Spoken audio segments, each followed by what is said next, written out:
हिकिड़ो नज़्म तव्हांखे ॿुधायां थो। छेहूं छेहूं दिलि खे तुंहिंजे नज़रुनि जा टाका था टोपनि। तो वटि एॾो वक़्तु न आहे ऐं मुंहिंजी दिलि जंहिंखे सिबण लाइ केॾो लॻंदो वक़्तु इहो थो मां बि न ॼाणा। पोइ बि सुञाणा उनजो हिकु हिकु सूर थिए थो दूर जॾहिं था दाग़ जुदाईअ वारा धोपनि।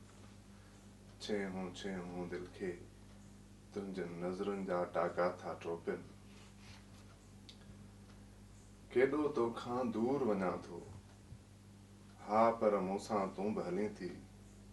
खीसनि मां थी लिया पाईं, मुंहिंजे तरनि ते आरस भञंदे पेन खणण ते थी हिरखाईं, झुमरियूं पाईं दिलि जे अङण ते।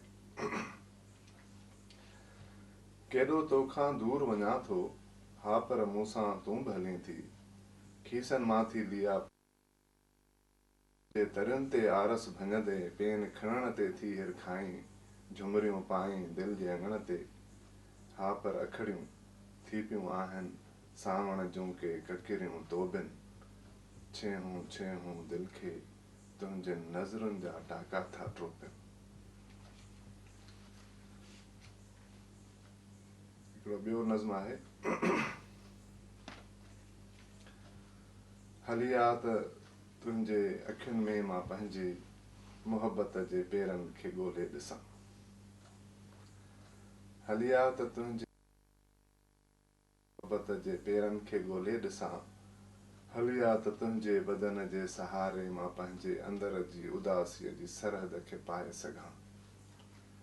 हली आ त तुंहिंजे चपनि ते मां मुर्कूं ॾिसी दिलि जी दावा। हली आ जो मूंखे विकोड़े वञे थो वरी ख़ौफ़ तुंहिंजे जुदाईअ जो हाणे।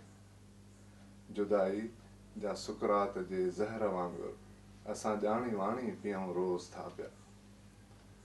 असांजे हिसे में जो इश्क़ आहे उन्हीअ जी तक़ाज़ा इहा ई त आहे।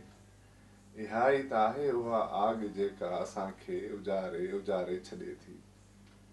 ऐं आग उनखे केॾो ख़ुशीअ सां असां ख़्वाहिशुनि जो ॿारणु ॾियूं था। न तुंहिंजे अदाउनि सां भरपूर जवानीअ जे हीरनि जवाहरनि संदी खाण खुटंदी।